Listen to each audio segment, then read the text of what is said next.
Christian history and art history share a richly intermingled past. While it might seem easy in theory to separate religion and art, in practice it proves to be nearly impossible. Art serves as a mirror to reflect the things that are considered valuable and important in any given time period. This research provides an analysis of the ways that the theology of Christianity was reflected in art from the time of early Christianity to the Reformation. The earliest forms of Christian art are found in catacombs near Rome. There's been some debate about why catacombs were the site of most Christian art prior to the 4th century, with some historians arguing that Christians merely placed art in funerary spaces to indicate the belief in eventual resurrection. Still, many historians believe that early Christians worshipped in catacombs to avoid the rampant persecution of the time. Many recurring themes can be observed in these earliest examples of Christian art, with common symbols including fish, sheep and shepherds, Chi-Rho, doves, praying figures, as well as frequently told narratives of Jonah and Lazarus. These symbols of care, protection, and hope of resurrection were especially logical given their placement within tombs. Beyond symbolic representation, many early Christian artists depicted narratives from the faith. One of the most remarkable examples of early Christian artwork is found at the site of a house church in Dura Europos in present-day Syria. The layout of the discovered ruins led archaeologists to believe that it was used as a place of Christian worship. One of the rooms featured a water tank to be used in baptism, and the walls were decorated with frescoes depicting biblical stories, such as Christ walking on water, or perhaps a baptismal procession. Another early, very intact example of narrative artwork depicts scenes from the life of Jonah. These marble sculptures were found in present-day Turkey, and they date back to the end of the 3rd century, making them among the earliest surviving examples of Christian sculpture. It's important to mention here that art is always created within a specific time and context. It does not and cannot exist within a vacuum. Consequently, early Christian artwork alludes to symbolism, figures, and ideals of the time. This is called syncretism. Early Christian symbolism often included imagery of grapes, grapevines, and wine, depicted in the style of the Roman god Dionysus, but intended in this setting to represent the Eucharist within Christian contexts, such as the sarcophagus of a Christian woman. The crossover between cultural context and Christian art is also seen in Good Shepherd images, which were frequent and bear resemblance to traditional representations of the Greek mythological hero Orpheus, who frequently was depicted carrying a ram upon his shoulders. In Christian contexts, however, this was clearly intended to reference imagery in Psalm 23, Matthew 18, and John 10. When Constantine issued the Edict of Milan in 313 to end persecution against Christians, numerous new possibilities for Christian artwork were opened up. The Byzantine period was marked by new developments in art and architecture. Traditional pagan buildings were often reimagined or repurposed as buildings for Christian uses. Unlike in present-day churches, baptisms typically occurred in a separate building called a baptistry. These baptistries were often modeled after typical Roman tombs to symbolically demonstrate death to sin and resurrection into new life of faith. Byzantine artwork is characterized by a regal, powerful style, with emphasis given to symbols of royalty, such as the heavy use of gold gilding seen in the dome of the Neonian baptistry. Christ Pantocrator images were also common. These were images depicting a resurrected Christ enthroned in power. In these images, Christ is usually enclosed in some sort of space or depicted as floating above the ground to create a sense of otherworldliness or a heavenly realm.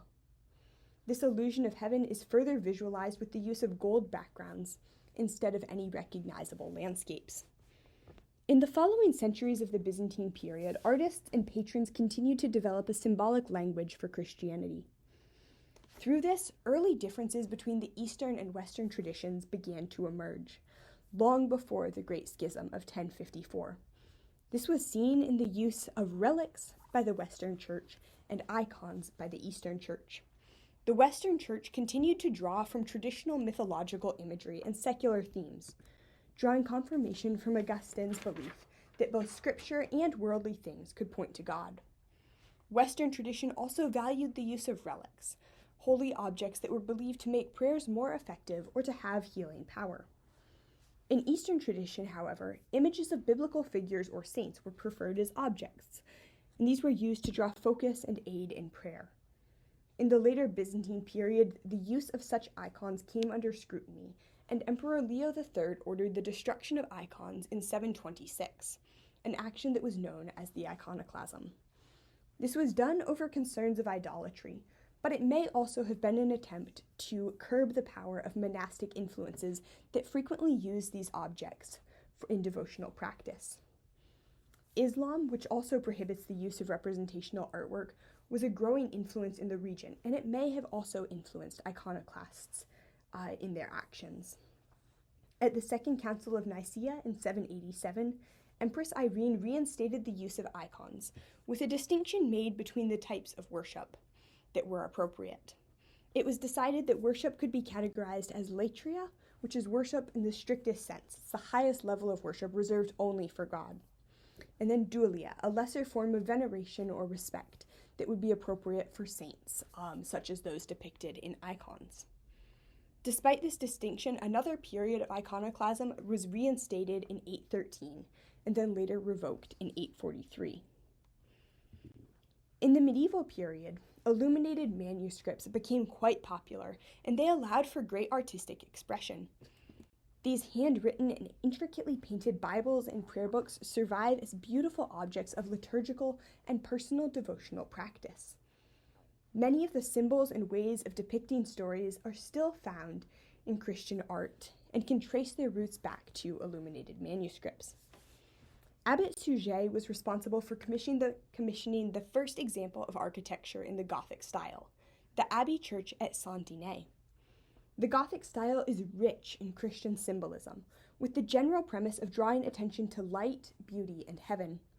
This was accomplished through a race to create taller and taller cathedrals, intended to dominate the landscape and become a focal point for daily life and a central object to communities. The use of tall buildings also served the purpose of inspiring awe and drawing worshippers' eyes upward to heaven. This same effect was also achieved through the use of stained glass windows and an emphasis on allowing lots of natural light to infiltrate cathedrals. Abbot Suger saw light as a critical component of worship and believed that light was a physical manifestation of God. Many of the most recognizable cathedrals emerged during this time period, with the pointed arches, flying buttresses, stained glass, and impressive height all serving to inspire a sense of wonder that pointed worshippers to God. These awe-invoking cathedrals abounded with places for artistic expression, from the architecture itself to various elements, including pulpits, altarpieces, pillars, portals, stained glass, frescoes, processional objects, and much, much more.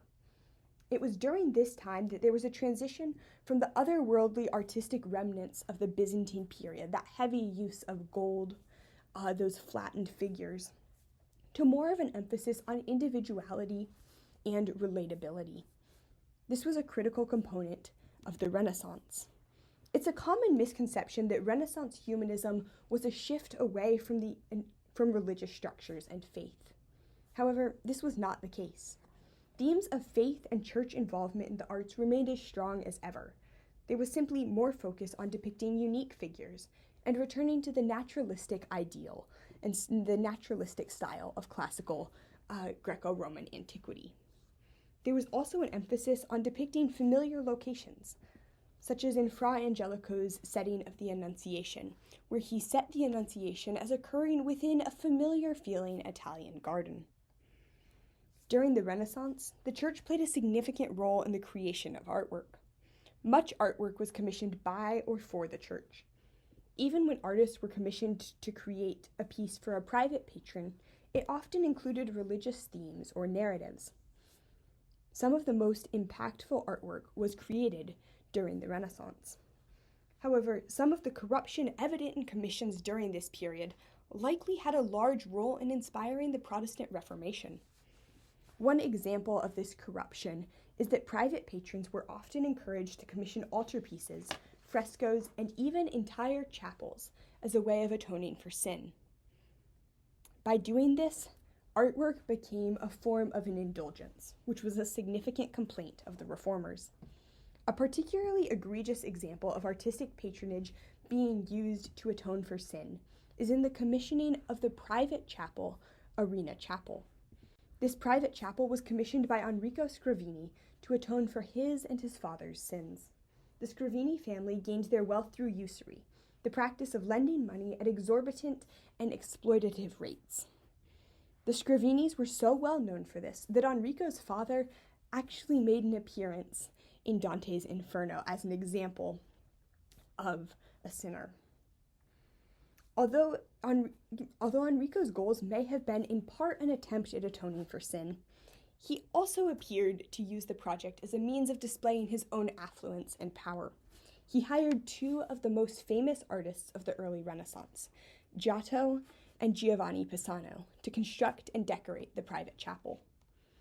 The expense of funding new artistic endeavors, when it was done in an official fashion by the church, was also among the many practices called into question by reformers. Art history is greatly influenced by the art that was created as a result of this spending. Popes such as Pope Paul II, Pope Julius II, and Pope Leo X were all known for spending exorbitant amounts of money commissioning artwork. Although the artwork commissioned by them is remarkable and includes work from great artists such as Michelangelo and Raphael, the excess pursuit of glory at the cost of ministering to the people under their care was a definitive contributing factor in the Protestant Reformation. At first glance, it can be easy to overlook the significant ways that Christian history and art history have affected each other. But to do so is to ignore the rich history that exists between the two, and the profound impact that they have had in shaping the current world. Throughout history, art reflects the ideas and values of surrounding influences, and Christianity is not exempt from that. By examining Christian history and art history together, it is possible to come to a deeper appreciation for both. Thank you for joining me on this journey. If you're interested in learning more, I'd recommend these additional resources.